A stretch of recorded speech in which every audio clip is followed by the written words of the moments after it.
Muy buenos días a todos.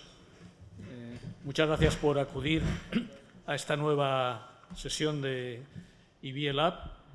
Para los que no conozcan el sentido de esta actividad,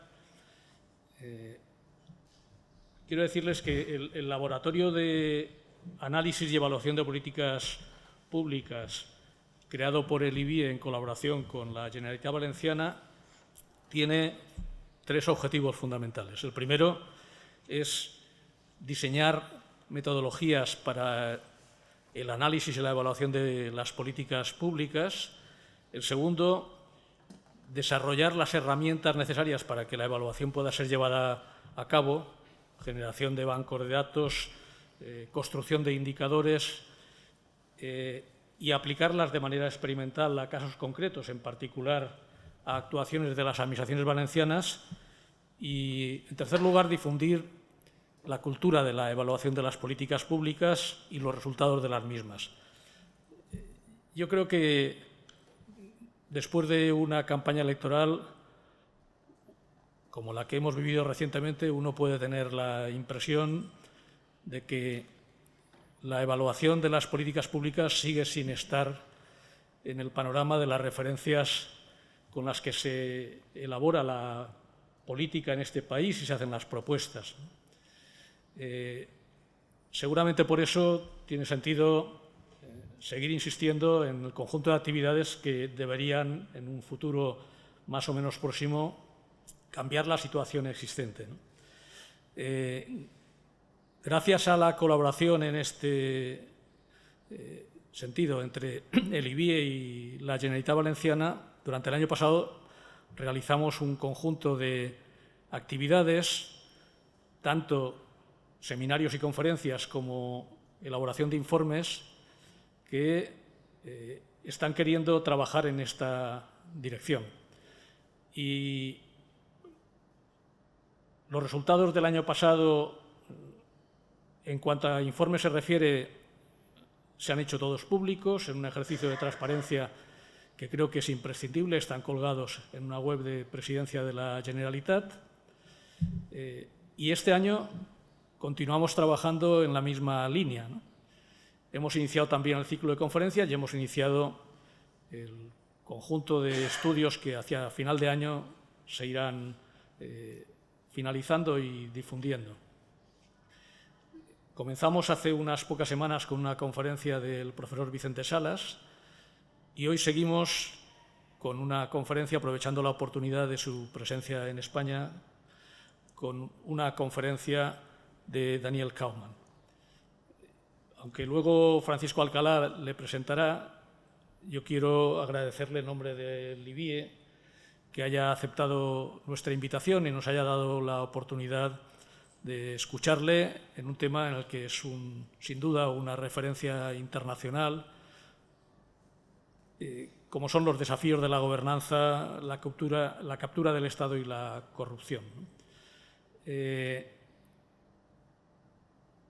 Después el ciclo continuará y dentro de muy pocos días, la semana próxima, tendremos también otra conferencia, en este caso de Juan Francisco Gimeno, del Banco de España, sobre crecimiento y políticas sociales en un mundo de profundos cambios tecnológicos y demográficos, que quiere reflexionar sobre las implicaciones que esto tiene para la sostenibilidad del estado de bienestar. En realidad, aunque nos ocupemos de cuestiones que a veces no colocan explícitamente en el centro del título de la conferencia la política pública, siempre está relacionado con ella, porque uno de los grandes desafíos de la elaboración de las políticas públicas en la actualidad es hacerse la pregunta de con qué recursos se van a financiar, cómo pueden hacerse sostenibles en el tiempo.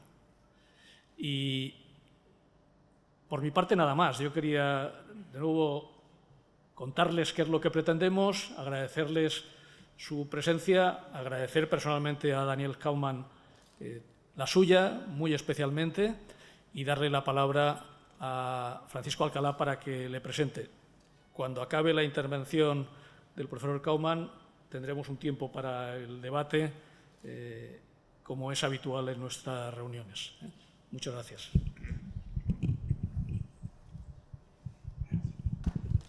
Buenos días. Bien, a la hora de presentar a Daniel Kaufman, yo creo que es muy importante entender que hace 25 o 30 años el análisis de la calidad de las instituciones, la corrupción y sus posibles efectos no estaba en el análisis convencional del desarrollo económico.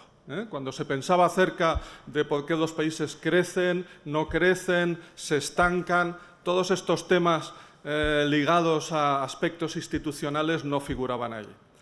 Y frente a aquella situación, en estos momentos, cuando uno se acerca al análisis convencional, como digo, no estamos hablando de las líneas frontera, ¿no?, de posiciones un poco minoritarias, sino de análisis convencional sobre el desarrollo económico, los aspectos de calidad institucional y de corrupción son centrales. Se consideran quizás incluso como el primer y más importante elemento a la hora de explicar por qué algunos países no crecen o se han quedado por detrás. Bien, pues hoy contamos con la presencia, y resulta muy satisfactorio hacerlo, de Daniel Kaufman, que ha sido uno de los pioneros y de los grandes investigadores que han situado este tema en el mapa. Y lo ha situado proporcionando fundamentalmente la base material, la base estadística, que han utilizado después muchísimos trabajos para analizar, ya sea a nivel global o ya sea a nivel de países concretos, los efectos que tiene estas circunstancias institucionales y corrupción sobre el crecimiento económico. Bien, Daniel Kaufman hizo su doctorado en la Universidad de Harvard y ha desarrollado la mayor parte de su carrera profesional en el Banco Mundial. En el Banco Mundial ha sido director del Instituto del Banco Mundial. Este instituto es el organismo que tiene el banco para llevar a cabo la investigación y llevar a cabo la formación de los técnicos de todos los países del mundo, ¿no?, que están interesados en recibir asesoramiento y formación del Banco Mundial. Y dentro de este instituto, el señor Kaufman pues, ha desarrollado dos tipos de labores, que son, por un lado, el trabajo investigador, más académico, y luego un trabajo de campo. Y Kaufman pues, ha recorrido infinidad de países de los 5 continentes para asesorar al más alto nivel en términos de desarrollo y gobernanza. Por tanto, cuando nuestro conferenciante habla acerca de análisis y datos, de lo que nos está hablando es algo que ha visto muy directamente en los 5 continentes a lo largo de muchos años de trabajo. Bien, en el aspecto de análisis económico, pues lo más famoso e importante que ha hecho Daniel Kaufman ha sido el desarrollo de los indicadores mundiales de gobernanza. No voy a explicar lo que estos indicadores son, puesto que él nos va a hablar de ellos, ¿no?, y nos va a contar algunas de sus implicaciones y sus consecuencias sobre la acción de gobierno. Pero para que se hagan una idea de la importancia que ha tenido estos indicadores, que él ayudó a organizar y diseñar con un equipo del Banco Mundial, pues son la base material sobre la que se ha desarrollado una gran parte de toda esa investigación posterior sobre las consecuencias de la calidad institucional en el desarrollo económico. Y para que se hagan una idea de qué importancia ha tenido, pues si van a Google Scholar a ver las citas académicas que tiene su trabajo, superan las 50.000. 50.000 citas académicas, se dice pronto, pero es una enormidad. Bien, hace algunos años ya dejó el Banco Mundial, ha pasado por la Brookings Institution, que es el think tank más importante en términos de política internacional, economía del mundo, y en la actualidad pues, se encuentra en el Natural Resource Government Institute, que es un instituto, una ONG, cuyo objetivo es mejorar la gobernanza de los recursos naturales en los países que son ricos en recursos naturales y donde en muchos casos tienen unos problemas de gobernanza terribles.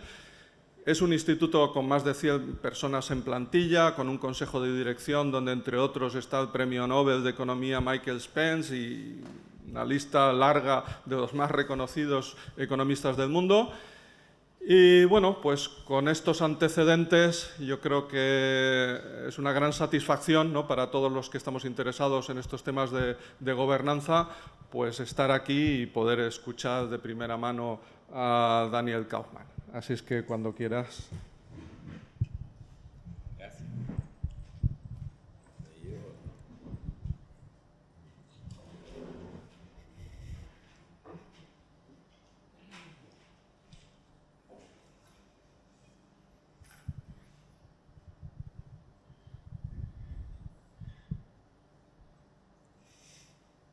Me permiten levantarme porque, ya como les explicaré, yo prefiero que los datos hablen y no tanto solo texto. Ah, qué bien, muchísimas gracias.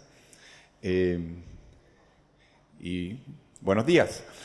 Primero quería agradecerle a Paco López y todos los presentes y de IVIE y IVIE Lab por el honor de ser invitado para esto. Paco Alcalá por la colaboración y por todo el trabajo que has hecho tú con tus coautores por tanto tiempo en el mismo tema que ha sido tan importante para el mundo y para España. Quiero disculparme de antemano, ya verán por mi acento, yo soy chileno, así que es un dialecto del español, lo que hablamos del español puro, y además es de hace 50 años cuando salí de Chile. He sido un poco un judío errante desde ese entonces. La segunda disculpa de antemano es que tengo muchas láminas. No las voy a mostrar todas y algunas las voy a mostrar en forma súper rápida y le voy a pedir que me tengan trust y confianza. Lo que digo sobre la lámina, obviamente, sería totalmente contradictorio si hablamos tanto de transparencia y buena gobernanza y diga al final que mis láminas son secretas y que no las quiero compartir. Así que obviamente las compartiré y uno puede mirarlas con más detenimiento y algunas pueden ser en las preguntas y salir en las preguntas y en las respuestas. Sin más, aún quiero empezar antes de la introducción de lo que voy a hacer en forma un poco más formalizada y presentar. Quiero hacer un juego que es desafortunadamente hipotético porque no traje toda la tecnología para hacer lo que hacíamos en los cursos de capacitación que teníamos en el Instituto del Banco Mundial, que solo para aclarar, desafortunadamente ya no existe. Y después de que salimos del Banco Mundial, de todo eso, ya dejó de existir y ha sido parte de los cambios que han ocurrido, no solo el Banco Mundial, pero en otras organizaciones. Pero con eso coincide el auge de este tipo de trabajos en organizaciones fuera del sector más gubernamental y por eso hemos tomado muchas iniciativas en otros institutos de política, lo que están haciendo ustedes aquí y todo eso. O sea, hay toda una oportunidad hoy en día por el vacío que queda de estas organizaciones multilaterales. Empezábamos estos cursos de capacitación y era para gente de alto nivel de gobiernos, era también para líderes de la sociedad civil, empresarios, estudiantes, todo tipo de cursos. De todas las regiones del mundo teníamos, lo hacíamos. Y empezamos con una encuesta electrónica que se votaba con estos control remotos. A cada uno se le da en control remoto. Esa tecnología deben conocer y existe, pero habría que darle a cada uno, se puede hacer ahora por teléfono y eso toma bastante tiempo. Entonces la vamos a hacer hipotéticamente y solo con una pregunta. Y es la siguiente. Yo sé que todos ustedes o trabajan hasta muy tarde o estudian hasta muy tarde. Entonces supongamos que usted es la última persona que sale del trabajo o del lugar de estudio y va a buscar su modo de transporte, ya sea la bicicleta o aquí lo llaman el coche, a veces el auto, a veces el carro, a veces la guagua, depende del país, ¿no? Baja al estacionamiento y cuando se acerca a su modo de transporte, ve que hay un sobre en el suelo, lo recoge y está totalmente solo o sola y lo recoge y el sobre tiene 2.000 euros. No hay nadie ahí, no está siendo observado la relación entre usted y el sobre. ¿Cuál es la reacción? ¿Qué es lo que hace? Que tiene tres posibilidades. Una es volverse inmediatamente al edificio, buscar el guardia de turno, porque ya es tarde en la noche, devolverlo, tener un recibo que eso ocurrió, al día siguiente tratar de indagar si se encontró al que era el dueño, qué pasó con eso.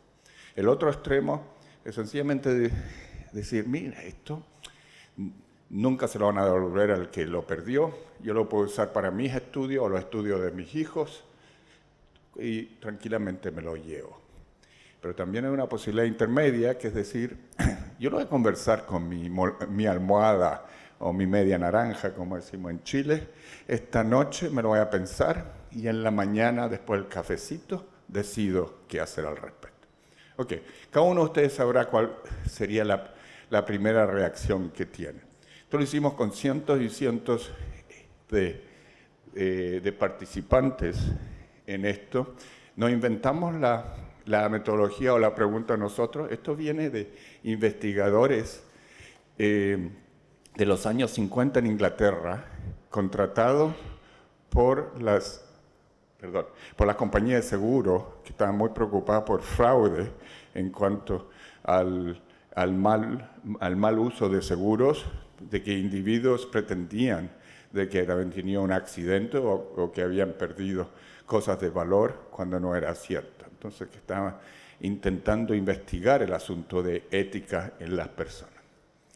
De estos cientos de personas, ¿cuáles son los resultados que recibimos? Yo los agregué toditos a esta pregunta. Salió esto.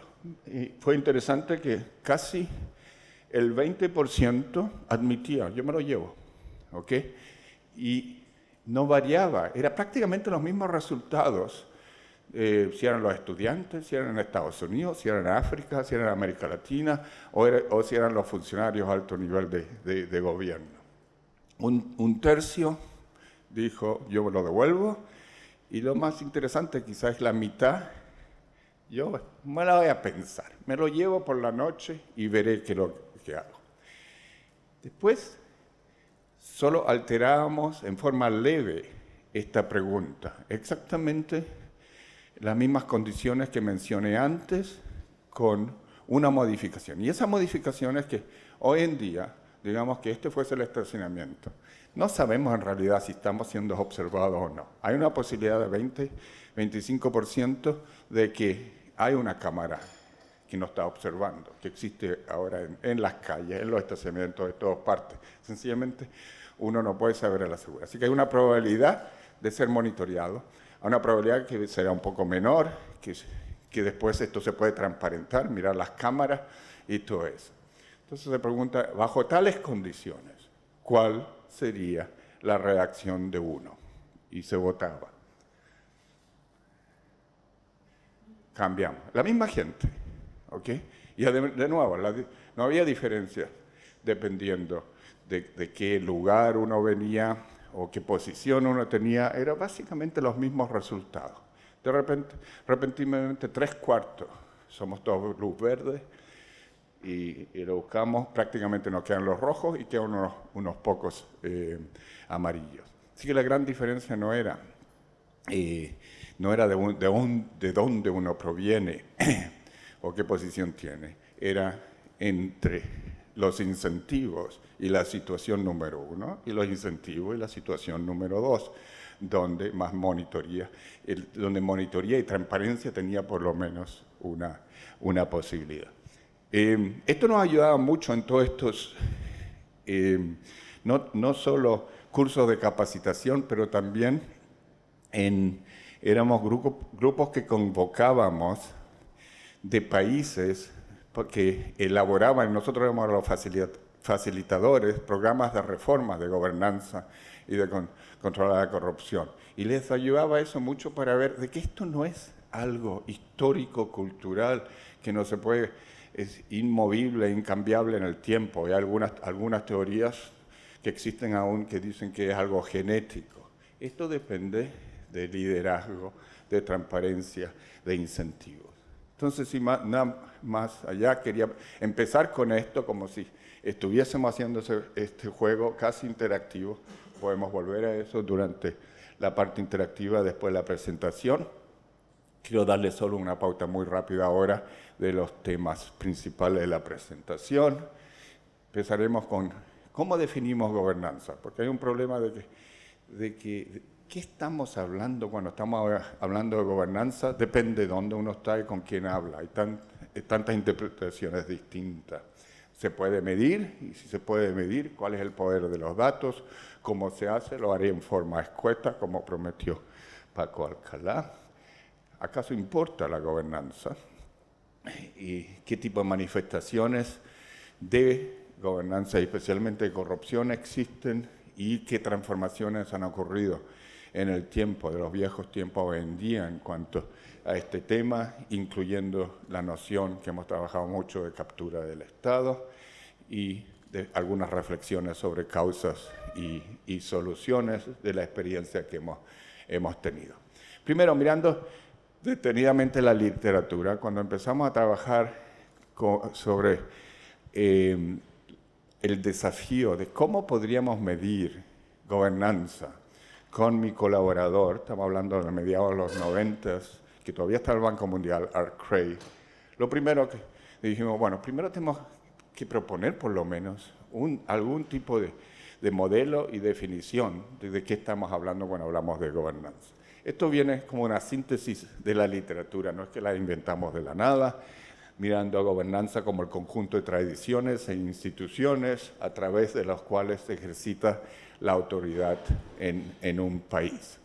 Eso es a un nivel súper de 10.000 metros de altura, pero hay que empezar a bajar y preguntarse, ok, pero ¿lo puede desempacar? Lo desempacamos entonces en 3 dimensiones clave de gobernanza: la dimensión política de gobernanza, la dimensión económica de gobernanza y la dimensión institucional o de respeto institucional. Cada una de esas 3 la convertimos en 2 componentes muy específicos que serían a priori medibles. Y 3 por 2 llegamos entonces a 6 indicadores de gobernanza que los explicaré.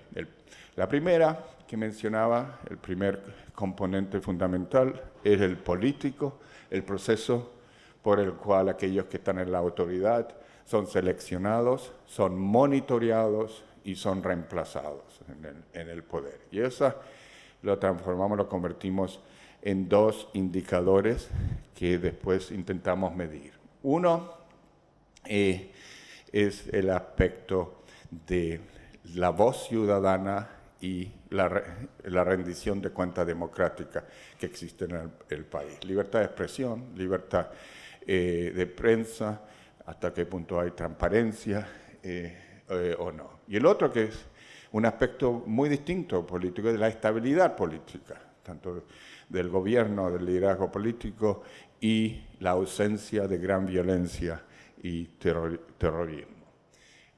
La segunda dimensión es la económica, que se refiere a la capacidad del gobierno para formular e implementar las políticas de gobierno y de proveer servicios públicos a la ciudadanía, a la población.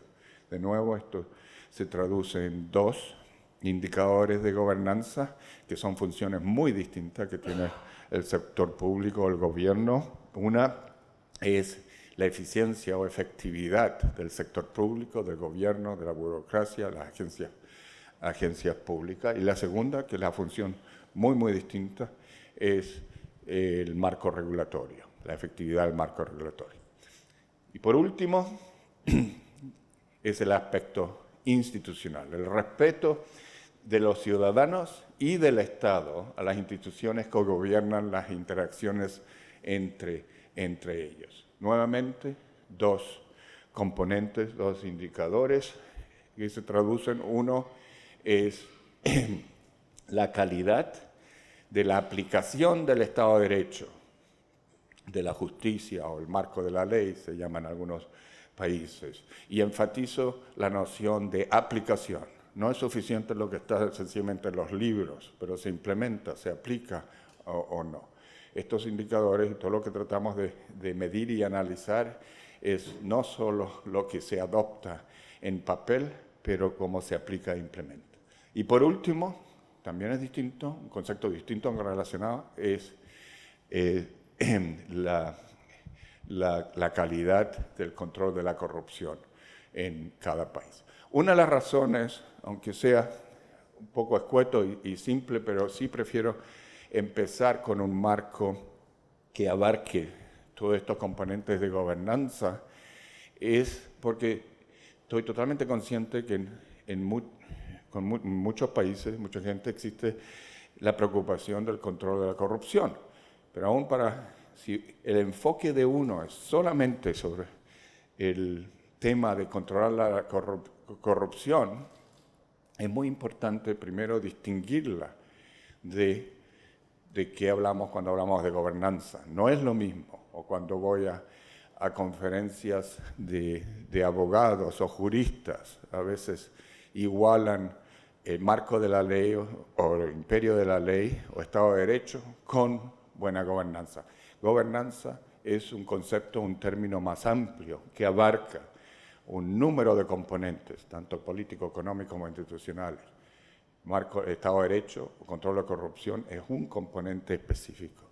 Pero segundo y aún más importante, uno no lucha contra la corrupción luchando contra la corrupción. ¿Cuántos fracasos han habido de que existe el escándalo de corrupción y la reacción es adoptar una regulación más, cuando ya hay cientos de regulaciones que en general no se implementan? O otra agencia contra la corrupción nueva, tirar otra agencia como solución, otro gran discurso, o empezar otra, entre comillas, campaña contra la corrupción. Rusia ya está en la número 18, creo.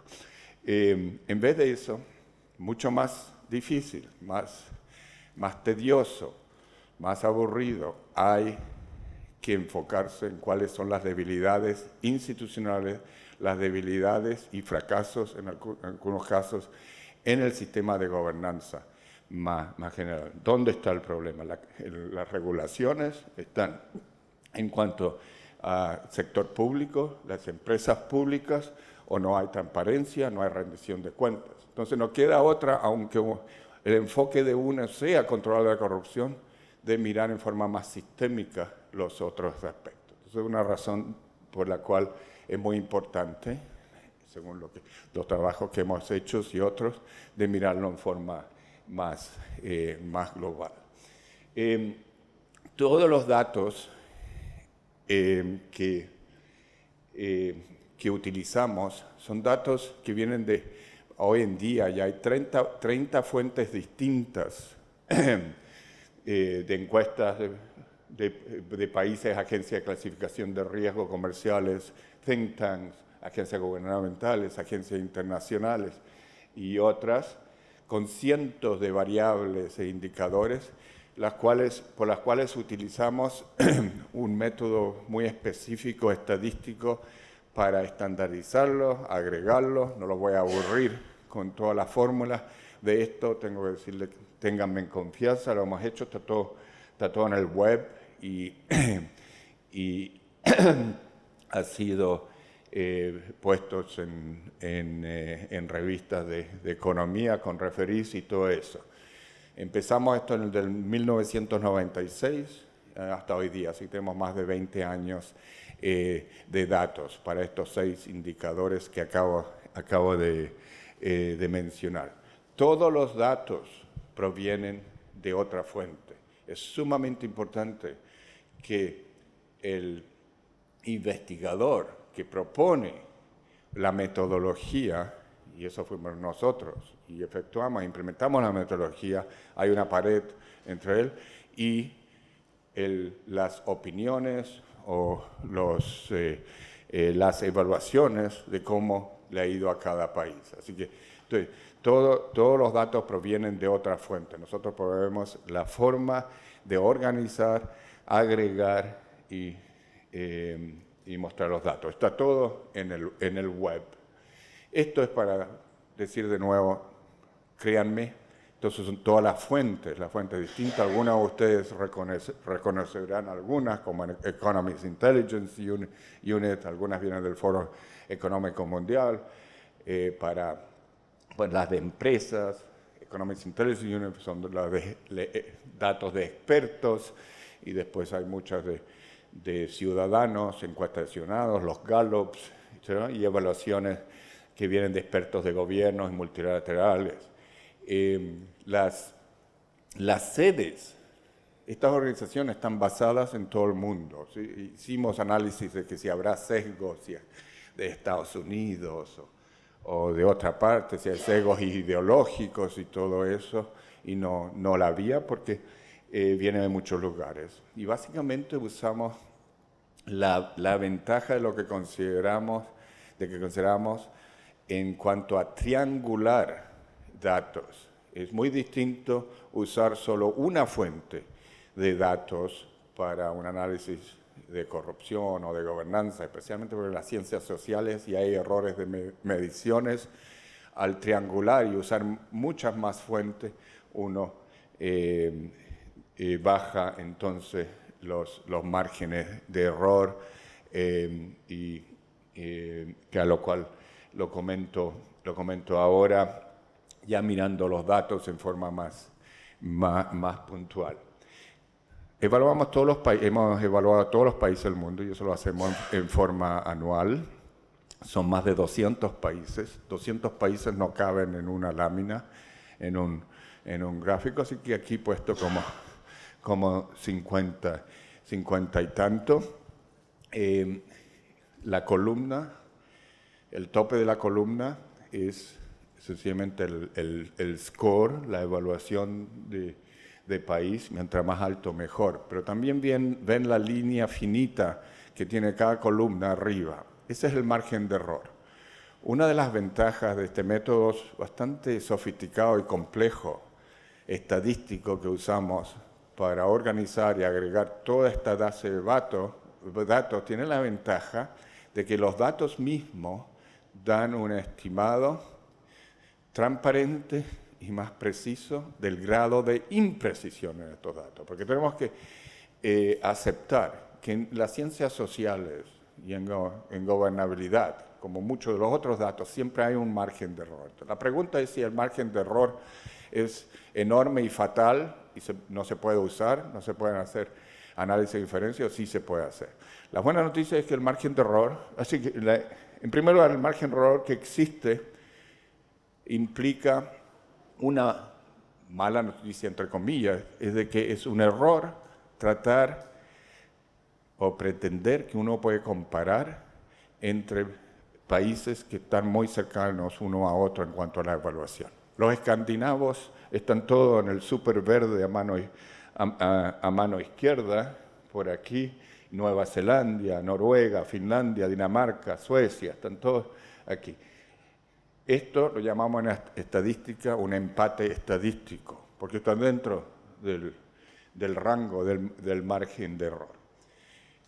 Así que eso no se puede hacer. La buena noticia es que el margen de error, como lo ven, no es fatal en cuanto al grado de imprecisión, en cuanto a cuán grande es, y por lo tanto, por eso lo dividimos en colores, hay diferencias que son estadísticamente significativas, es decir, relevantes entre los distintos grupos. El grupo verde claro es distinto que el verde oscuro, el de amarillo y el rojo oscuro, los últimos, son totalmente distintos, que están en crisis de gobernanza.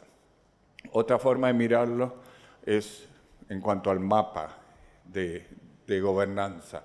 Anteriormente el que recién mostré era sobre corrupción, Este es otro de los indicadores, la voz sin rendición de cuenta democrática. Si a alguno le parece como si lo hubiese copiado del web, sí lo hice, porque está todo en el web, es cosa de copiarlo. Y uno puede ir al mapa y hacer zoom en la región o en el país que le interese y buscar todos los datos de tal país. Esto es sobre la efectividad gubernamental.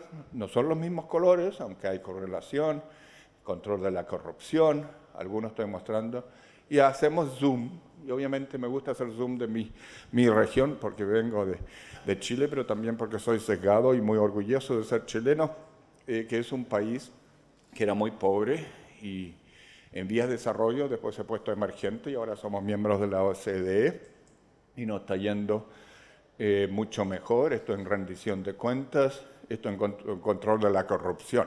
Pero lo interesante de enfocarse en regiones es que mirando los datos y mirando el mapa, desafía la noción que existe todavía entre muchos analistas de generalizar sobre una región. Latinoamérica es tal y es así o no es así, y Europa y África, como si se pudiese generalizar, cuando en realidad hay una variación enorme, no solo entre regiones, pero dentro de las regiones y entre vecinos mismos, que ya los veremos. Toda la gama entre lo superverde y lo rojo está en América Latina como ejemplo.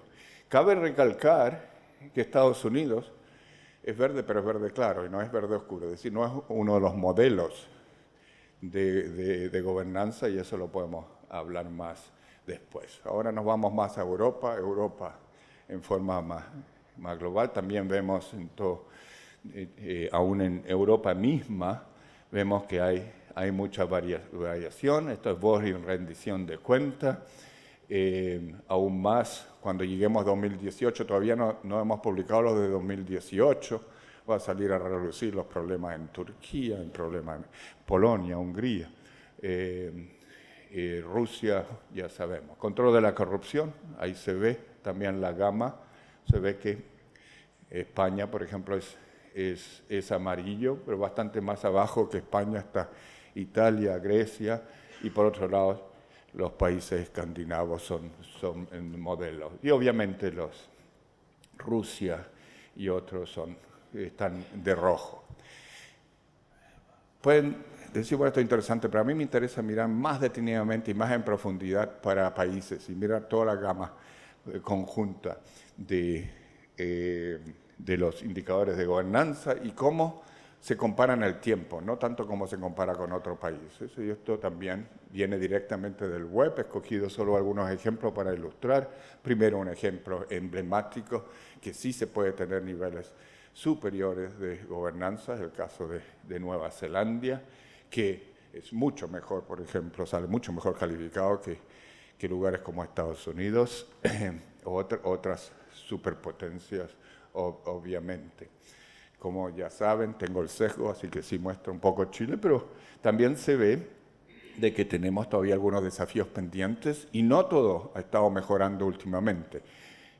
Para recalcar, he escogido 3 periodos, uno puede escoger en el web lo que quiere, 2000, el de más arriba en cada indicador, 2009, el del medio, y 2017. Así que en voz y rendición de cuentas democráticas, Chile sigue en ese camino, pero hemos tenido algunos escándalos y problemas con corrupción. Yo supongo que el 2018 se va a ver mejor gracias a las reformas que se instituyeron, pero veremos cómo sale. Pero en general, niveles muy altos de gobernanza, mostrando que sí se puede hacer, que no es un prerequisito ser un país sumamente rico y totalmente industrializado y desarrollado en ese caso. Seguimos en América Latina. Para analistas, para investigadores y también le interesa a los políticos, es interesante a veces mirar comparaciones de dos países que tienen las mismas características históricas, culturales, lingüísticas, coloniales. O sea, en América Latina tenemos características muy similares, pero estos son vecinos. Esto es Colombia y se ve en cada caso que la dirección del viaje es positiva, con muchos desafíos, y todos sabemos la violencia por 40 años en Colombia, pero mejoras en prácticamente todos los indicadores. El otro lado de la moneda o el espejo es el vecino, que obviamente, trágicamente, lo tenemos todas las noticias, exactamente en la dirección opuesta. Esto es, seguramente a usted le interesa España, se puede comentar más, donde en muchos indicadores está a un nivel relativamente alto comparado con el mundo, está entre el 2/3, 3/4, el 80 percentil del mundo, es decir, entre los primeros 50 o primeros 80, dependiendo en cuál indicador, pero obviamente yo sé que muchos analistas, Paco Alcalá, y eso, hacen estudios muy de profundidad sobre España y se pregunta, bueno, ¿por qué no? Podemos estar mucho más arriba, dado que estamos en las OCDE, estamos en Europa, nos hemos desarrollado en cuanto a productividad y otros asuntos más allá. Y también se ve que en cuanto a tendencia en el tiempo han habido ciertos retrocesos, como en el caso de control de la corrupción, está el problema de la calidad regulatoria y todo eso. Es por lo menos lo que muestra los datos. El vecino Portugal, esa estructura también con ciertos desafíos pendientes, pero han habido ciertos progresos y está relativamente bien calificado. Muestro Indonesia también para mostrar de que hay otros casos en el mundo más en desarrollo, que era súper pobre, con gobernabilidad muy débil, como ha mejorado en el tiempo. Le falta mucho todo, pero que en este tema sí se puede mejorar. Desafortunadamente, los deterioros cuando ocurren aún más rápidamente, como lo hemos visto en casos como Venezuela, caso ruso también, es un caso emblemático, el caso de Zimbabue, ha sido también un caso trágico, pero el país vecino, casi vecino porque Botsuana está dentro de Sudáfrica, es justo al revés, con estándares de gobernanza, incluyendo el control de la corrupción, de países en África que son similares a los del promedio de la OCDE, sobre países como Grecia e Italia. Es decir, de nuevo, no se puede generalizar que África es esto o es lo otro, hay países.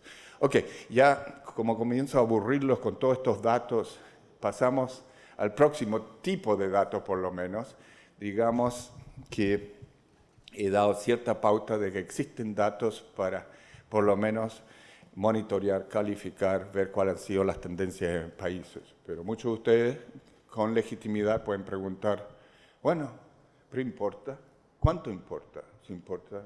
Sí, desde el punto de vista ético, corrupción, todo eso está mal, pero ¿cuál es la significación de todo esto?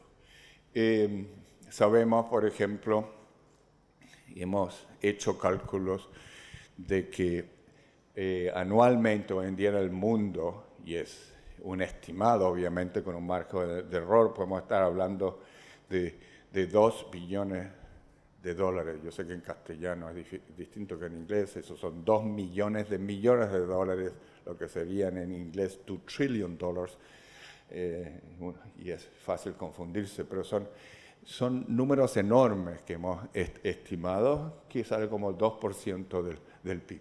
Pero esos son los sobornos, eso no quiere decir que ese es el costo total para la economía de la corrupción, y a eso llegaremos en un segundo.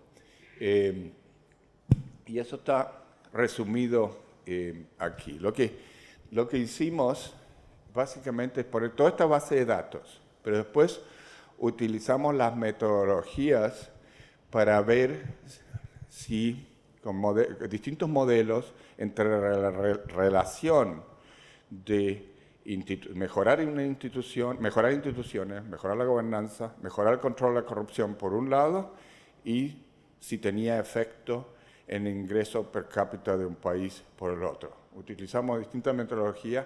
Es un gran honor para mí conocer en persona a Paco Alcalá, que fue una de las metodologías que tenía con tu coautor ya hace como 15, 20 años.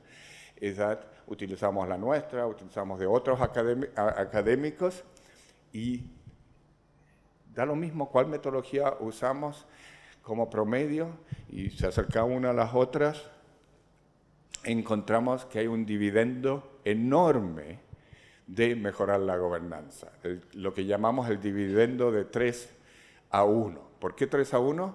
Porque encontramos que cuando se mejora la calidad del Estado de Derecho, hay reforma del sector judicial, de la independencia del sector judicial, o el sistema de contrataciones, más transparencia y de control de la corrupción, en forma realista.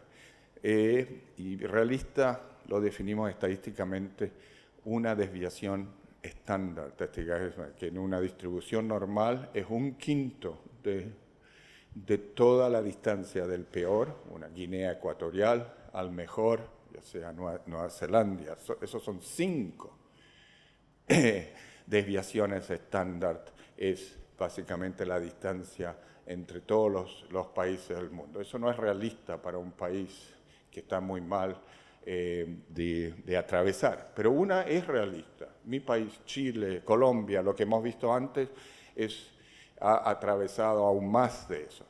Si se mejora con una desviación estándar, eso está asociado con un incremento en el ingreso per cápita del país de 3 veces. Si es $25.000 per cápita por año, hoy, en el futuro, y es en el largo plazo, puede tomar tiempo hasta que esto llegue, es $75.000. Países más pobres, $5.000 a $15.000.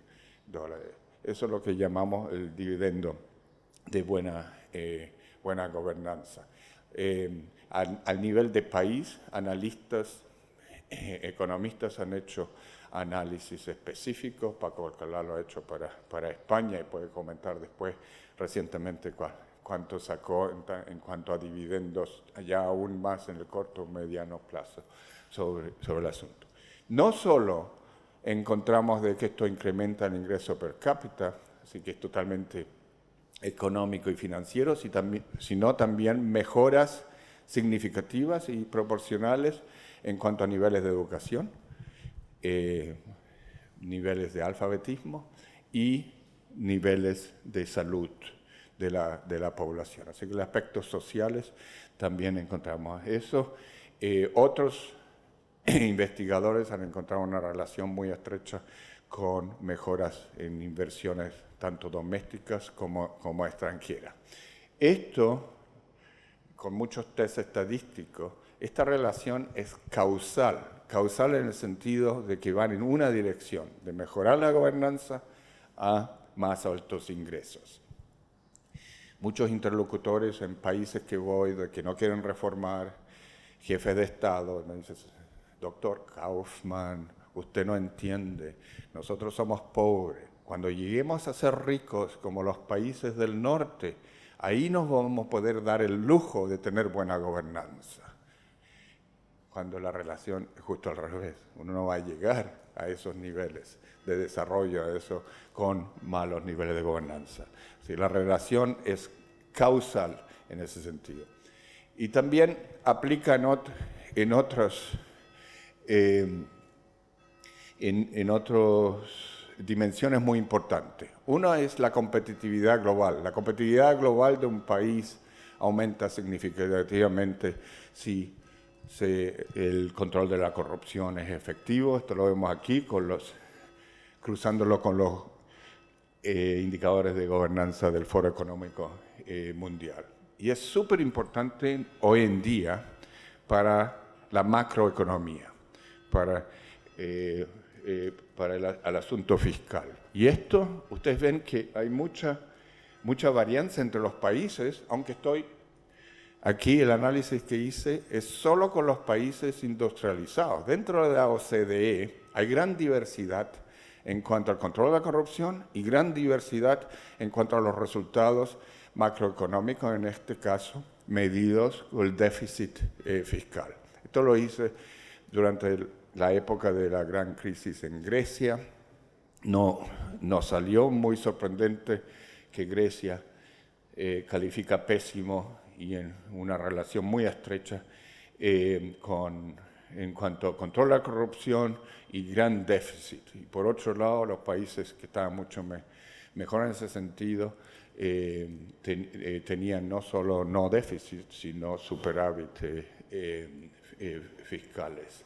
Hoy en día, por primera vez en su historia, ya que acaba de ocurrir hace como un mes, el directorio del Fondo Monetario Internacional ha declarado que corrupción es un riesgo macro crítico, lo llaman. Esto proviene de la crisis de Brasil, que se extiende al resto de América Latina, gracias a Lava-Jato, con Petrobras y Odebrecht, que contagia también a otros países de América Latina por razones que se saben, pero también países como Ucrania, Sudáfrica, todo eso que tienen problemas serios en este tema, entran en problemas macro.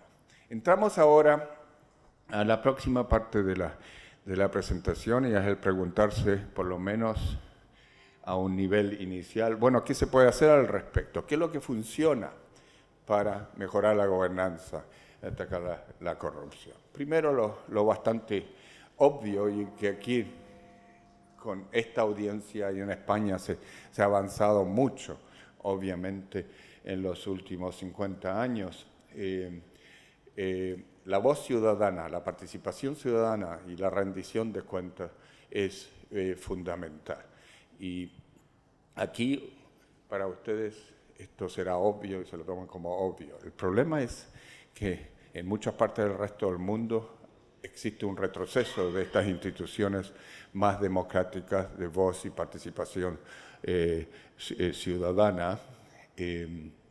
Sabemos, y está en los datos, de que hay una relación muy estrecha. Si hay más transparencia, hay más libertad de prensa, obviamente eso ayuda mucho a controlar la corrupción. Pero ¿qué ha pasado en la realidad en el mundo? A los finales de los años 80, principios de los 90, hay un proceso dramático mundialmente donde el número de democracias, por lo menos definida en forma formal por Freedom House, incrementa enormemente, cae la Unión Soviética y muchos de los regímenes militares caducan, terminan en América Latina, y se sobrepone a la línea verde, entonces el número de países democráticos. Llega el famoso libro de Francis Fukuyama, que lo llama The End of History, el final de la historia, como si, podemos tomar el champaña, democracia ganada, democracia universalizada. Desafortunadamente fue prematuro. Obviamente, primero se estanca el número de democracias y recientemente se ve que aún desde el punto de vista formal no estamos yendo hacia atrás con el número de democracias incrementándose de nuevo. Pero más impactante aún son los procesos informales de moverse de lugares donde sí hay elecciones y todo eso, pero menos libertad de prensa, libertad de expresión, todo eso. Si miramos en cuanto a libertad de prensa, ha disminuido en los últimos 15 años y en forma no trivial en el mundo. Lo que está ocurriendo, lo mencioné antes, países como Rusia, como Turquía, Hungría, Polonia, eso aquí, pero también en otras regiones es muy importante. Y esto conlleva a una preocupación y línea de investigación que hemos tenido con otro colaborador, Joel Hellman, por mucho tiempo, desde que cae la Unión Soviética. Yo vivía en Ucrania con el Banco Mundial, empecé el programa allá, dirigí el programa, y me preocupa en particular el problema de la influencia indebida de la élite privada, ya sea financiera, industrial, lo que se llama en esa parte del mundo los oligarcas, que esencialmente logran comprarse las leyes, las políticas, los decretos presidenciales para el beneficio propio. Así que una forma sumamente extrema y burda de captura. Y eso lo estudiamos primero para esos países y vemos que en algunos hay una captura total de tales oligarcas, o casi total, como Rusia, Ucrania, Azerbaiyán, pero otros como los países bálticos, como en Estonia, logran evitar eso. Otros lo evitan hasta recientemente, como Hungría, que desafortunadamente ahora va en camino opuesto.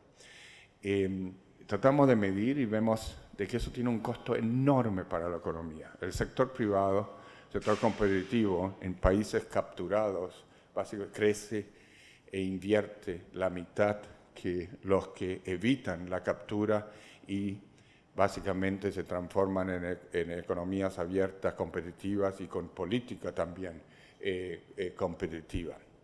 Después, yo largo este tipo de estudio para mirar otros países del mundo, en colaboración con el Foro Económico Mundial, con sus datos, ponemos preguntas y primero miramos los sobornos, la corrupción tradicional. La corrupción tradicional en el sentido de los sobornos, o coimas lo llamarán, que ocurren en la implementación de leyes, regulaciones y políticas de un país. Si uno quiere obtener un carnet de identidad o un pasaporte y demora demasiado, uno paga bajo la mesa para recibirlo, sacarse parte de la policía de tráfico de encima. Eso es la implementación. La política, y vemos de que Noruega, los países nórdicos, escandinavos, prácticamente ausente. El negro es Estados Unidos, existe algo, pero más bajo que los tigres asiáticos y la G7. Pero cuando tratamos de medir, y esto es el 2004, la corrupción más sutil, legal y de captura del Estado, incluyendo la influencia indebida en tales leyes políticas para el beneficio de la élite empresarial, la captura cambia totalmente y Estados Unidos sale súper alto. Estamos hablando del 2004. Se me criticó mucho en ese tiempo de que debe haber algún error o con mi análisis o con los datos, pero eso no es así. En el 2008, cuando surge la gran crisis de Wall Street, la crisis financiera, la crisis mundial, el contagio a Inglaterra y al resto del mundo, se empieza a tomar esto un poco más en serio y se critica menos. Vamos a saltar esto, podemos volver si hay preguntas más específicas. Aquí solo quiero mencionarles de que ahora en la organización que dirijo, una de las cosas que hacemos es seguir con el empuje, dada la importancia del poder de los datos, y hacemos algo similar para la gobernanza, medir, monitorear la calidad de la gobernanza y la transparencia en los recursos naturales, en los países ricos, países relevantes en recursos naturales. Así que tenemos mención para como 80 países de eso. Dentro de eso, unas cosas muy puntuales que hacemos es evaluar los fondos soberanos, pero también las empresas públicas. Esto, como el enfoque es en extractivas, el análisis es sobre empresas públicas en hidrocarburos, ya sea petróleo o gas, o en minería. Y esto para mostrar también, si miran solo los colores, que hay una varianza enorme en cuanto a la calidad de gobernanza en el sector público. La noción popular, ya sea ideológica, de que empresas públicas tienen que funcionar y tienen que estar por razón A o B, C, o el otro extremo de que siempre son un desastre y que todo lo hace mejor el sector privado. En la realidad, cuando uno mira los datos, es mucho más sutil. Hay ejemplos que son desastrosos para un país, como PDVSA en Venezuela, o la empresa petrolera pública de Nigeria, que le puedo contar historias de eso, o la minera del Congo Kinshasa. Pero hay ejemplos también que son emblemáticos de cómo puede funcionar de una forma muy eficiente después de reformas y mejoras. Obviamente, le menciono solo al margen, y esto lo hicieron otros analistas, yo solo dirijo la organización. La empresa pública de cobre, Codelco de Chile, sale la mejor calificada, aún sobre la petrolera de Noruega y otras. Pero hasta Argentina, Ghana, India, están todas muy bien calificadas, pero hay muchas que tienen desafíos enormes. En general, en el sector público, en las empresas públicas queda pendientes reformas muy, muy importantes. Esto viene de la OCDE y solo lo menciono un segundo porque quiero comenzar a concluir para que tengamos un poco de discusión. La OCDE hizo unas encuestas sobre corrupción en las empresas públicas y encontró de que existe, que es prevalente, que es un problema serio. En las petroleras, las de hidrocarburos, las mineras, también otras, encontraron que es muy significativo. Pero lo que también encontraron es de que el sector privado está en colusión y tiene un rol en esto, porque obviamente estas compañías se basan en joint ventures en muchos casos, y para poder extraer petróleo, por ejemplo, en muchos países en África se involucran las multinacionales extranjeras. La barra más prominente aquí muestra que, incluyendo el presidente y el CEO de la compañía multinacional petrolera, el management, tenía conocimiento total de los sobornos que se le proveía a las empresas públicas. Como decimos en inglés, it takes two to tango, hay dos to tango. Así que el enfoque aquí, obviamente reformas quedan pendientes en el sector público, pero hay un rol y una responsabilidad muy importante también del sector privado. Y eso me conlleva a algunas reflexiones en concluir.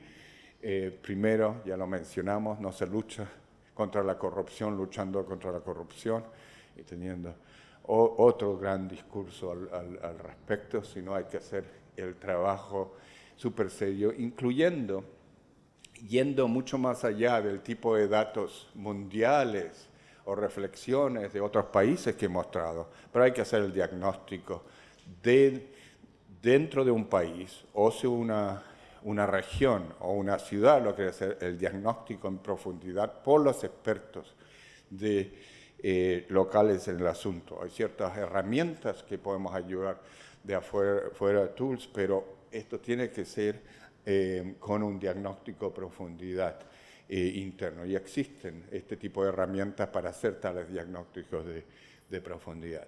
Hay un dividendo enorme de mejorar la gobernanza y anticorrupción, ya fuimos por eso, hablamos del diagnóstico. Ha habido progreso y hay que mencionarlo en muchos países, obviamente incluyendo en España, en varios aspectos. Pero un aspecto importante que quiero mencionar, y viene también de América Latina, es de que hoy en día, comparado a hace 10 o 15 años, hay mucho menos aceptación social y tolerancia tanto a la corrupción como a la impunidad. Y la impunidad sí ha disminuido. El número de jefes de Estado que están hoy en día detenidos o presos o bajo investigación en América Latina debido a corrupción es sumamente alto. En Centroamérica es casi la mitad de los jefes de Estado de los últimos 15 años, o algo así. Así que estamos hablando de otra época, otra era, donde hay un ataque muy importante a la impunidad. Hay más demanda de transparencia y también más herramientas, más iniciativas, incluyendo, entiendo, el caso de Valencia, que son muy importantes. Y ahí quiero mencionar la reflexión. Ya hice la presentación formal de qué se trata, de qué estamos hablando de gobernanza, las definiciones, los componentes. Pero a un nivel ya más informal y más simple quizás, La gobernanza, se me pregunta mucho, bueno, deme un ejemplo, un país sin corrupción y con gobernanza perfecta. La gobernanza no es, la buena gobernanza no es la ausencia en la realidad de desafíos institucionales, no es la ausencia total de escándalos de corrupción. Los noruegas de este mundo van a tenerlo, son sumamente individualizados. La buena gobernanza se ve y lo ve la ciudadanía, es en la capacidad de las instituciones y del liderazgo, incluyendo el liderazgo político, de reaccionar cuando un desafío o cuando un escándalo ocurre. Lo tuvimos en Chile hace tres años, se formó todo un grupo independiente, en 45 días se sacaron docenas y docenas de medidas, la mitad ya se han implementado, ha sido adoptado por el Parlamento e implementado, porque un caso interesante, hubo voluntad política, pero forzada también por la sociedad civil, que si no, no reelegía a los congresistas. Así que es un caso emblemático donde la sociedad civil jugó un rol muy importante con los analistas. Desafíos pendientes que quedan y el tipo de iniciativas que funcionan. Uno es en el lado de la demanda, como lo llamamos la demanda de gobernanza. Cuando hablamos la voz democrática ciudadana, rendición de cuentas, libertad de prensa, ya lo hablamos. No solo libertad de prensa, de que no haya monopolio o de que no sea totalmente ideologizada los medios de comunicación, prensa, y por lo tanto uno pueda tenerle confianza de lo que se lee, lo que se dice, lo que se informa, lo que se transparenta, tiene cierta objetividad y valor. Transparencia en sí es importante, estas revoluciones que existen hoy día de datos abiertos, de inteligencia artificial, IT, ofrece oportunidades muy especiales, también algunos desafíos. Independencia y efectividad judicial es crítico, un desafío pendiente y crítico en muchos países, y los del marco regulatorio. Ya hablamos sobre algunos aspectos y podemos hablarlo. Reforma del sector público, lo mencionando, incluyendo de las empresas estatales, las reformas en el sistema de contrataciones es un aspecto de una vulnerabilidad muy, pero muy importante, incluyendo en muchos países en Europa, obviamente, y las reformas a nivel regional y municipal. Yo les comento, les dije que les sugería que soy muy orgulloso del caso chileno. Uno de los desafíos grandes pendientes en Chile es la existencia de corrupción al nivel municipal. Y es algo para próxima etapa que hay que hacerlo. Y hay varias razones por qué es tan difícil.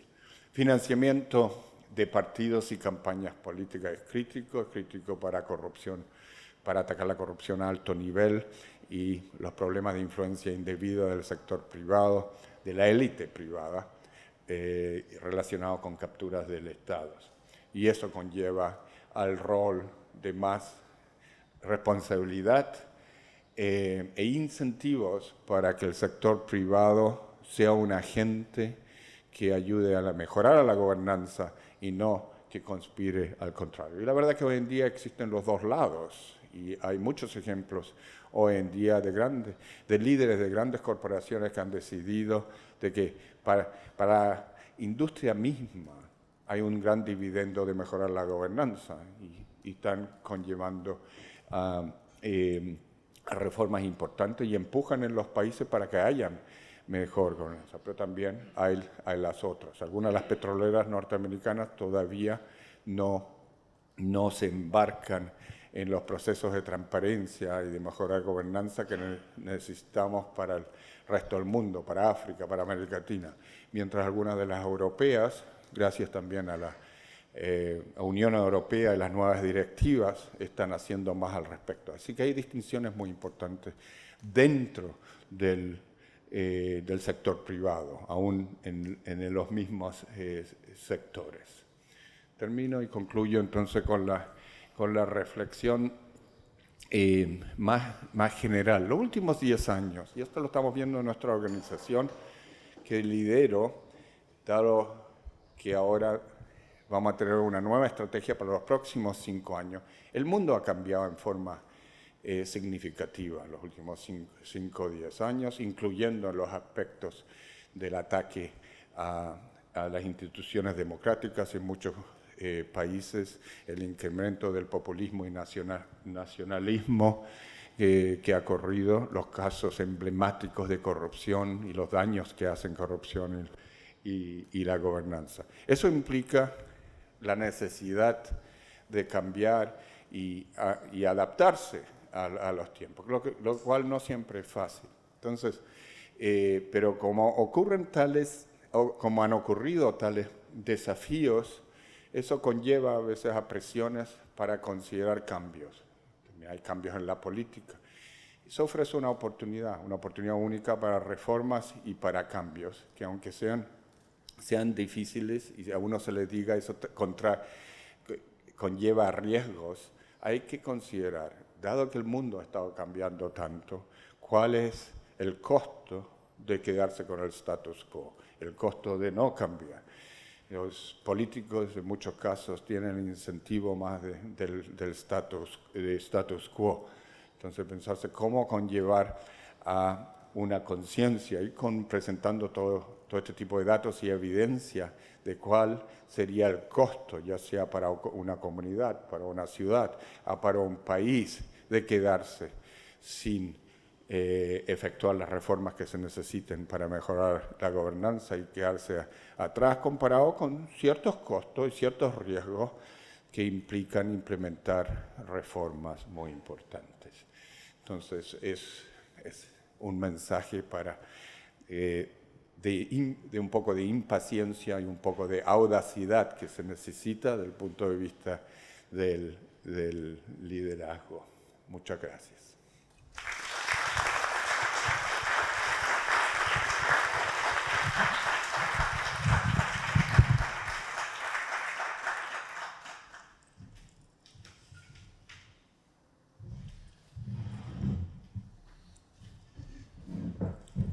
Muchas gracias, doctor Kaufman, por la estimulante presentación. Ahora tenemos un tiempo para preguntas, de manera que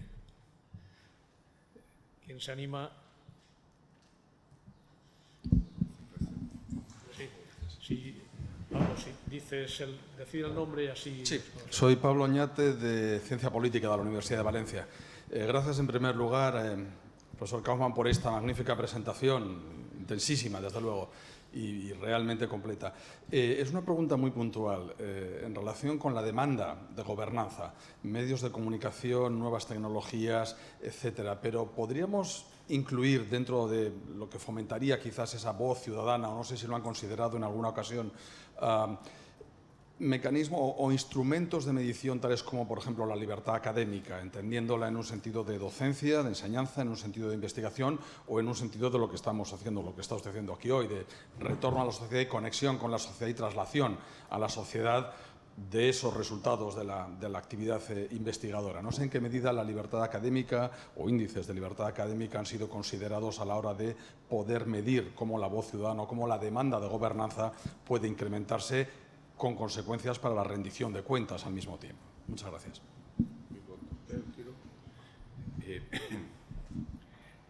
Excelente.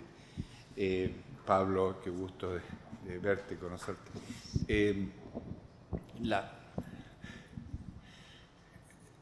La respuesta es sí y ojalá.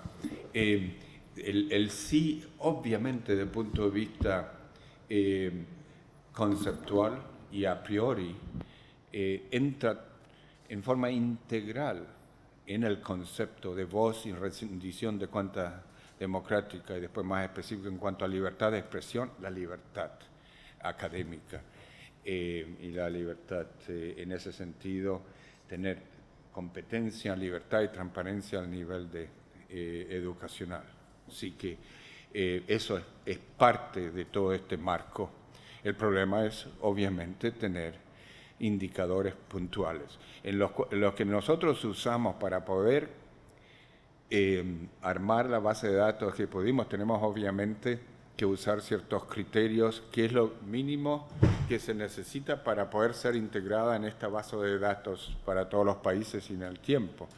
Y una de esas es que el mismo tipo de medición o indicador existente tiene que existir para muchos países. No para todos, porque tenemos formas de estadísticas de usar lo que llamamos indicadores representativos, que son todo el mundo, y otros que son más regionales, como el Eurobarómetro, el Latinobarómetro y todo eso.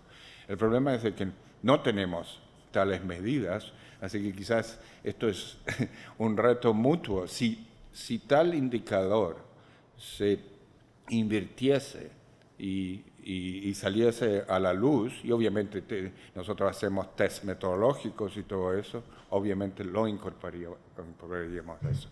Quiero usar, si me da un minuto, el punto que has mencionado es tan importante en una preocupación enorme que tengo y que se relaciona con el trabajo de gobernanza. Hubo un acto académico en Molina de Segura, porque se comienza todo un proceso de académico de interacción abierta entre académicos, la ciudadanía, etcétera, para salir adelante en ciertos aspectos de expresión y de comunicación en cuanto a estos aspectos académicos, y salió a reducir mucho la preocupación, y eso obviamente en la región de Murcia, donde han salido muy mal calificados desde el punto de vista educacional.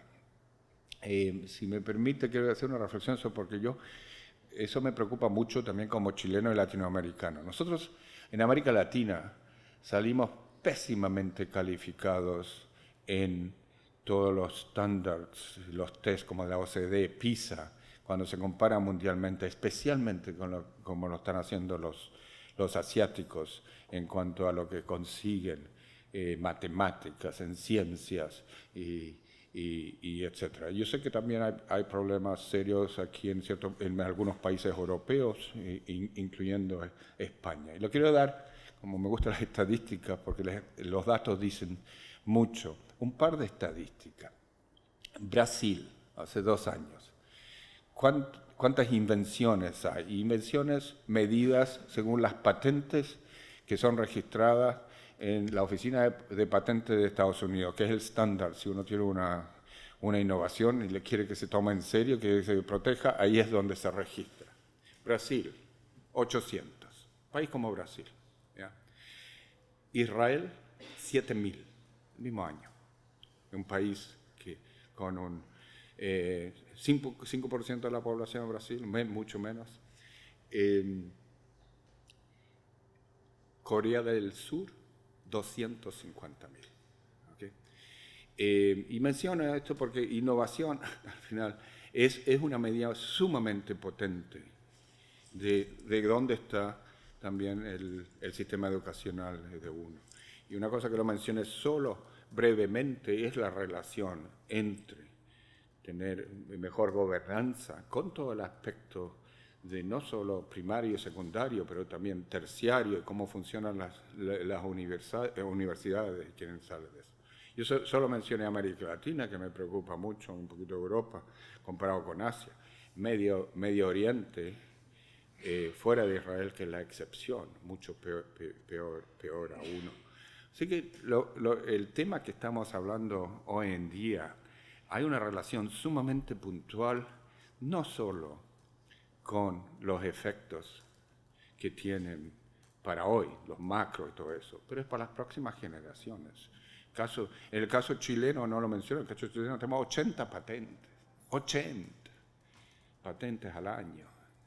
Así que por mucho estamos tan orgullosos de tantas cosas que conseguimos, pero el sistema educacional nos hemos quedado atrás también. Aunque la gente le encanta decir somos los mejores de América Latina, pero en América Latina somos un desastre. Estamos en Chile, nivel educacional según PISA, estamos debajo de Vietnam.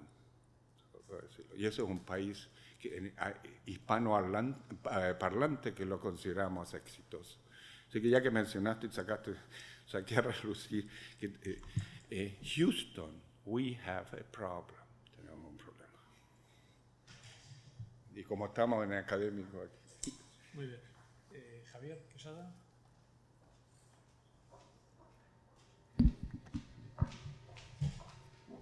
Muchas gracias. Excelente presentación. Quería preguntarle, cuando se está en el mundo académico...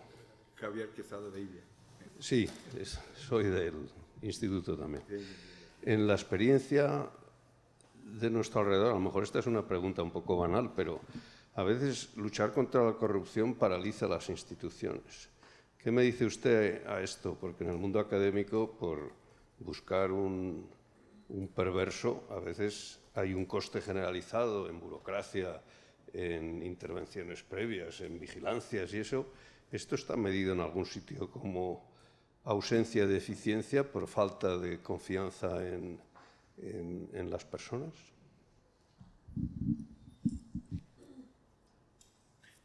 Tenemos hasta medianoche. No, son preguntas súper relevantes. El problema es de que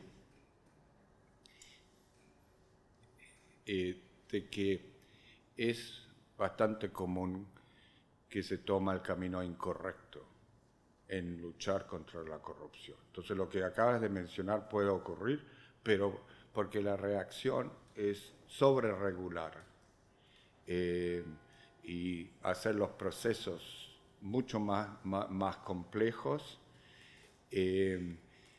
donde se penaliza esencialmente y se pone mucho más arriesgado tomar alguna decisión y no se penaliza en absoluto el status quo y no hacerlo. En vez de eso, hoy en día se pueden tomar esquemas mucho más modernos en cuanto a este tema, donde no es un asunto de tener 7 firmas en vez de una firma. Es un asunto mucho más de prevención. Si todo se transparenta en cuanto a las contrataciones, en cuanto a los beneficiarios reales, se pone todo en línea, se hacen también sondeos cada año dentro de las instituciones y todo eso. Uno se enfoca mucho más en el asunto de prevención, desde un punto de vista de gestión y de los jefes de gestión. Se sigue muy claramente de que hay que cumplir las metas de los trabajos que hay que seguir haciendo y hay que tomar decisiones. Algunas pueden tomar riesgos, pero en el punto de vista de ética se lo mira desde un punto de vista de transparencia y de auditorías que no se hacen necesariamente en cada caso o en cada persona, pero según lo que llamamos red flags. El caso norteamericano es interesante de impuestos. En Estados Unidos en general, la gente no evade impuestos. ¿Okay? ¿Cuál es la probabilidad? Y no se evade. ¿Cuál es la probabilidad de que un auditor venga y te haga una auditoría de los impuestos? Es 1.5%. Es mínima. Pero ellos saben dónde ir y lo hacen en forma mucho más científica de cómo hacerlo. ¿Por qué la gente no evade si el 98.5% no? Es porque la sanción es enorme. Si te hacen una auditoría y te encuentran cosas, terminan en la cárcel. ¿Okay? Entonces, básicamente, y ese es mi sesgo de economista, hay que mirar los costos y los beneficios. La sanción tiene que ser importante, no si uno cometa un error en cuanto a decisiones. Errores en gestión ocurren todo el tiempo y eso es parte del trabajo, pero si uno comete fraude o eso se hace, pero sin básicamente burocratizándolo en cuanto en cuanto al sistema. Y hay que penalizar la falta de toma de decisiones por el otro lado.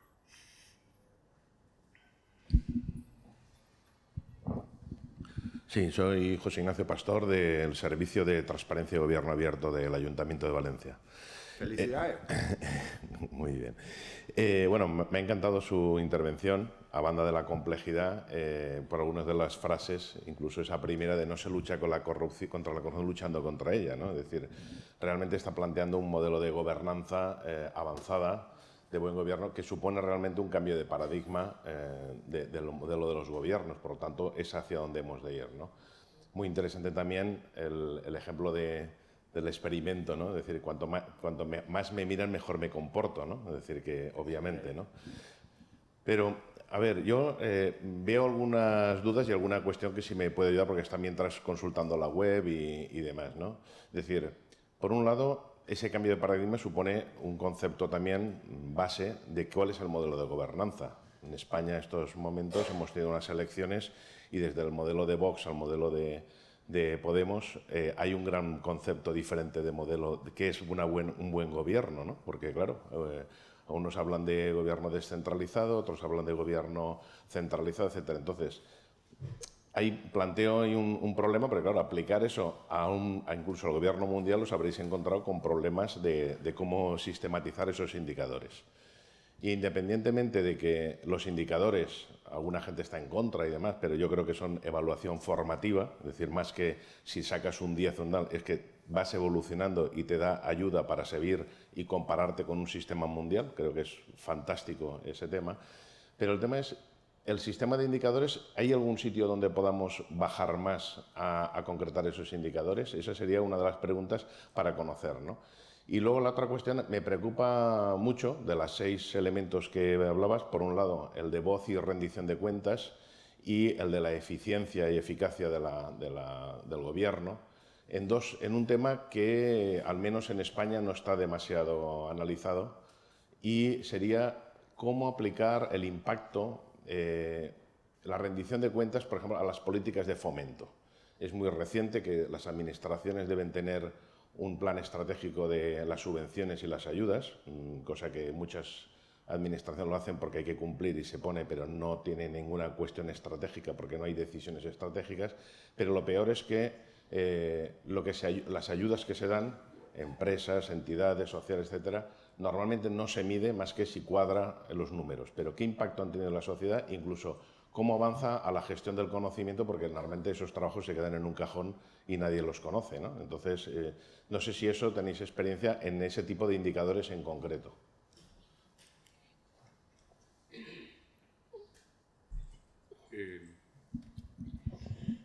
José Ignacio Pastor, qué gusto de escuchar no solo las preguntas, pero los comentarios y lo que está haciendo.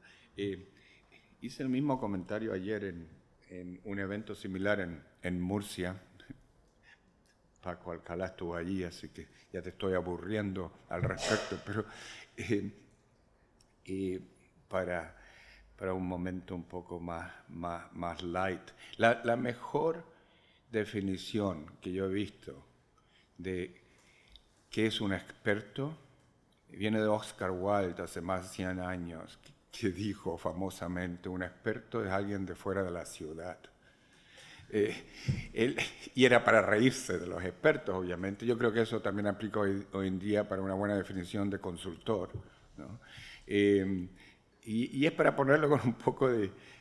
Todos tenemos que tener un poco de modestia. El hecho que vengo fuera de la ciudad no significa que tenga las respuestas a preguntas tan puntuales y tan importantes. Estos son las ciencias sociales. Yo ya tengo canas, y muchos de nosotros, pero esto es un aprendizaje de toda la vida, y si hubiese estado presente en presentaciones que hacía hace 20 años no eran las mismas. Y hemos aprendido errores. Así que las respuestas, las reflexiones que he dado y las siguientes, tomemos eso en cuenta, y mucho de esto es experimentar, y hay cosas nuevas. El contexto es sumamente importante, así que nadie puede venir de afuera y decir esto es lo que hay que hacer porque lo hizo Georgia hizo cosas fantásticas, yo trabajé con ellos, pero no necesariamente van a aplicar aquí. Así que esto como un poco para poner en perspectiva todo el asunto. Pero me gustó mucho, sí, esto implica un cambio de paradigma.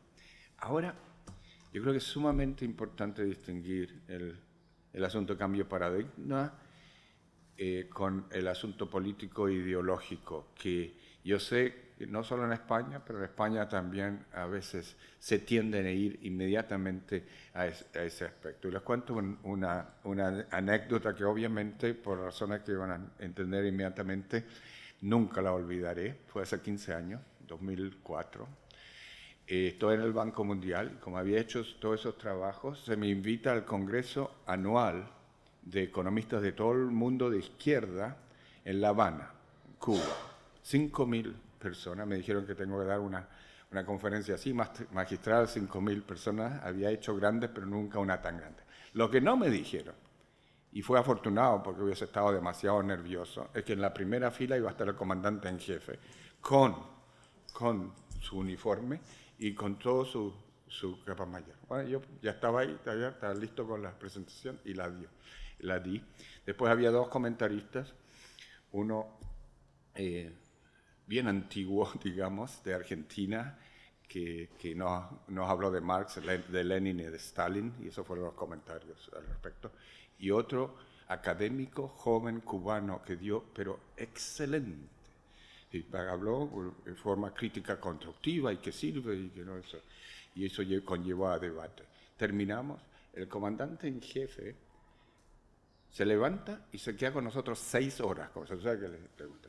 No les voy a contar las 6 horas, pero obviamente fueron fascinantes. Pero al final me saca al costado y caminando hacia afuera me dice que aprecia mucho, ya que ya le dio instrucciones a sus ministros que tienen que estudiar cada lámina y cada punto y cada dato. Pero también me dice, y me gustó mucho que la comparación que hizo entre Cuba y los indicadores de Cuba con los de Vietnam y China. No le gustó tanto con Chile porque eso no es tan relevante en cuanto al modelo, hablando de modelo, pero está muy bien, pero que hay una diferencia muy importante entre Cuba por un lado y China y Vietnam por el otro. Los 3 países tienen corrupción, pero en los otros 2, China y Vietnam, la corrupción es a nivel alto. En Cuba es solo del nivel medio hacia abajo, me cuenta, que está bien. Pero después me dice, pero uno de los gráficos que más me impresionó, y le dije a mis ministros, es uno que mostré, que existen de los politólogos, existe una medición de el gobierno de turno, qué ideología tiene en el poder, extrema o media derecha, centro, media o extrema izquierda, de todo el espectro. Y básicamente correlacioné eso con los indicadores de corrupción.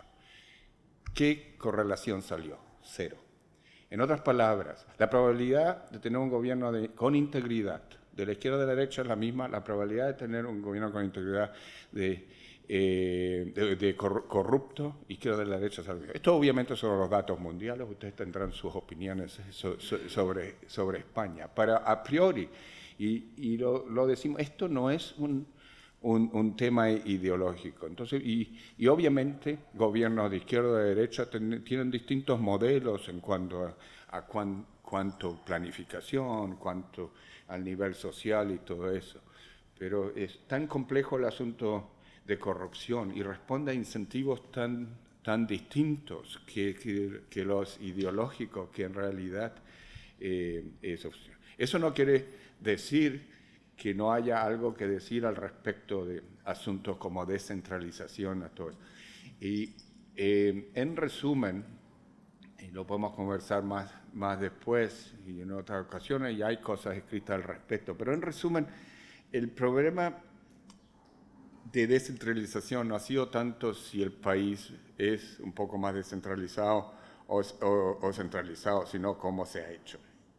Y el problema es que con todo el empuje que hubo, particularmente en los años 90, después de 2000, América Latina y otros, hacia descentralizarse, se hizo en forma, sin tener todos los estudios y todo eso, donde fue muy rápida desde el punto de vista fiscal y financiero, y nos dimos cuenta mucho más tarde que el aspecto institucional, y crear las instituciones que se necesitan para tanta descentralización fiscal toma muchísimo más tiempo. Entonces hubo problemas de corrupción serio de cómo se hizo. Se ha aprendido algo al respecto y hay que hacerlo de forma mucho más cuidadosa y invertir en la institucionalidad y en la buena gobernanza, como el rol que tiene usted, tu unidad, antes de pasar todos los recursos a esos niveles. En Perú es emblemático cuando empiezan las riquezas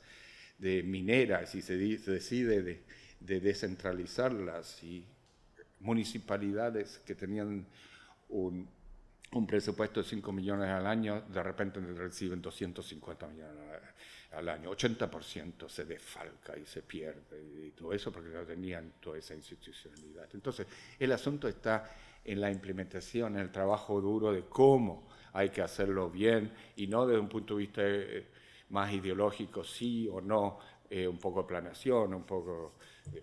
En general, los extremos no funcionan, ya sea eso, y conspiran contra la gobernanza, ya sea en lo político, obviamente el fundamentalismo y los valores de extrema derecha, o también los otros extremos, por lo menos en otros países, conspiran contra valores democráticos de apertura y también de transparencia.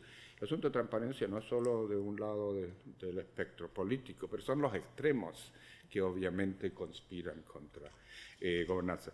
Vi muy rápido el otro asunto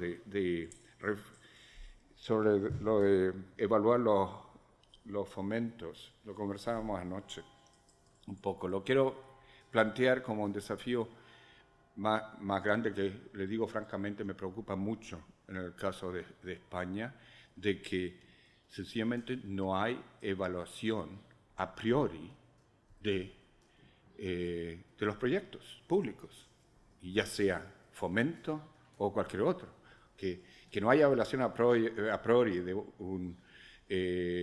seria y totalmente neutra y técnica en cuanto a los grandes proyectos de infraestructura y todo eso, y que no hayan estatutos que digan de que si no van a tener una tasa de retorno, no solo financiera, pero económica y social, pero bien hecha, no se puede justificar, y por lo tanto muchos de estos son, al final sale siendo por razones políticas los desperdicios, y se han hecho algunos estudios, Paco y otros lo saben mucho mejor, han sido enormes, tú los conoces. Eso es ex ante. Ex post sería también un gran avance de hacerlo no solo sobre fomento, sobre eso existen y algunos países esto se hace en forma súper seria, lo que hace en Chile también se ha avanzado mucho, en Alemania, pero también organizaciones como donde yo trabajaba, el Banco Mundial, la unidad de evaluación. Nosotros miramos 30.000 proyectos, cada uno con sus tasas de evaluación, y tratar de entender el porqué, y hay que justificarlos de antemano, si no, no se puede hacer. Entonces, depolitizar la inversión pública y esto de los fomentos, y poder justificarlo con datos, eso es una parte fundamental de buena gobernanza de un país. Los métodos, las técnicas no son las más sencillas, pero con la capacitación que tienen ustedes en España y otros países existe la capacidad. El asunto de voluntad política para hacer tal reforma y poner los recursos para hacerlo, pero esto es crucial en un país moderno hoy en día.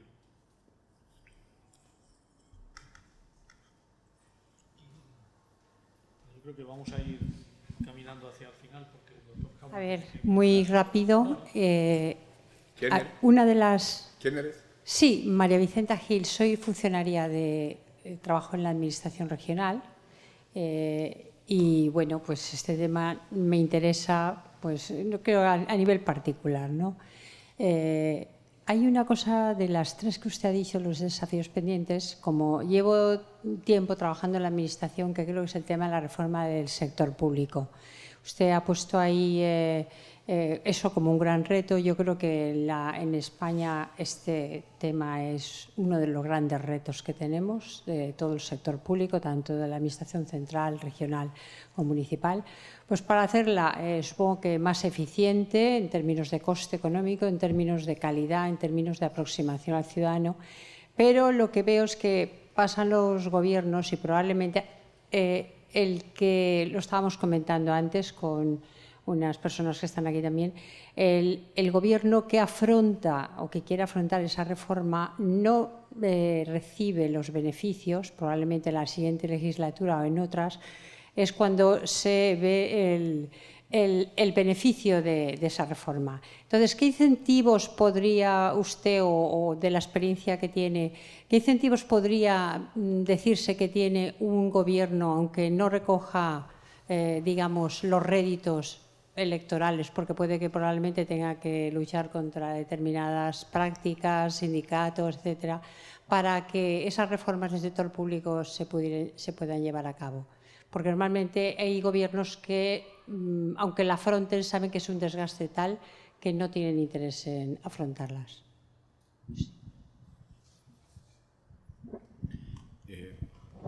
Sí.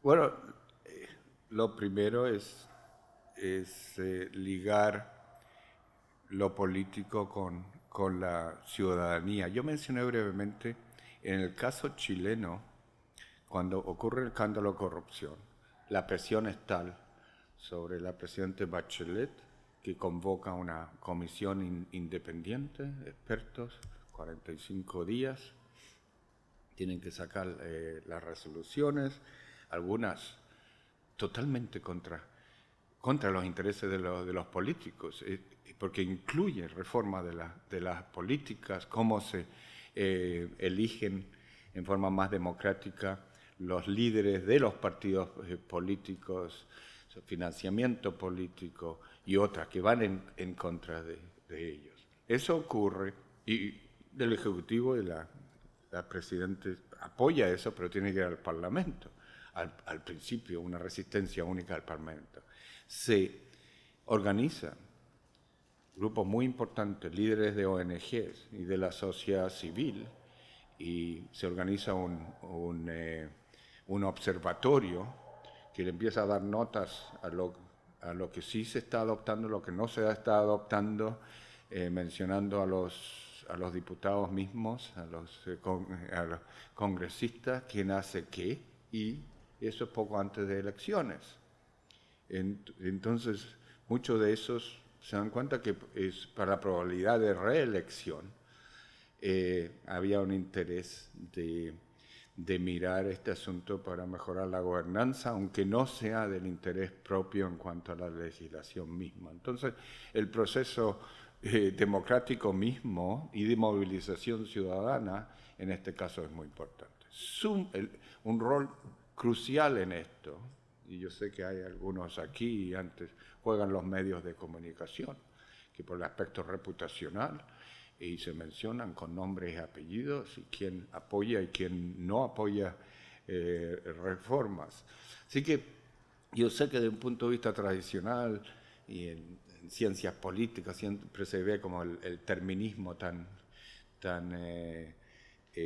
pequeño, porque son 3 o 4 años o lo que sea, pero gente, yo no sé, supongo que aquí reelección existe también, entonces se pueden cambiar los incentivos en ese sentido. Eso es número uno. Número dos,